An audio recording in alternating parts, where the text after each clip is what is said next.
ଅପେକ୍ଷା କରିକି ବସିଛନ୍ତି କଂଗ୍ରେସ ଲୋକମାନଙ୍କଠୁ କିଛି ଶୁଣିବେ। ଆଉ କଂଗ୍ରେସ କର୍ମୀମାନେ ସତରେ ସଂଗଠକ। ଏତେ 20-25 ବର୍ଷ ହେଲା ସରକାର ନଥାଇକି ଧୈର୍ଯ୍ୟ ସହିତ ରହିକି ଆଜି ଚର୍ଚ୍ଚା କରୁଛନ୍ତି କଂଗ୍ରେସ ବିଷୟରେ। ସେମାନଙ୍କୁ ସମସ୍ତଙ୍କୁ ମୋର ଧନ୍ୟବାଦ ଓ ଆନ୍ତରିକ ଶୁଭେଚ୍ଛା। ଆମେ ଦେଖନ୍ତୁ ଏ ଗୋଟା ଟିମ୍ ୱାର୍କ। ଘରେ 5 ଭାଇ ଯଦି ଏକାଠି ଅଛନ୍ତି, ଅନ୍ୟ ଲୋକ ଗାଁ ଲୋକ ବି ସେ 5 ପରିବାରକୁ ଡରନ୍ତି।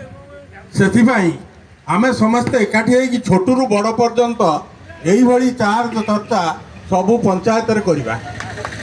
ଯାହାର ସହଯୋଗ ମୋତେ ମିହିର ବାବୁ ଆଉ ମାଗୁଣୀ ବାବୁ ମାଗିବେ, ତାହା ମୁଁ ନିଶ୍ଚିତ ସହଯୋଗ କରିବି। ଏତିକି କହି ମୁଁ ବିଦାୟ ନେଉଛି। ବହୁତ ଟାଇମ୍ ହେଲାଣି।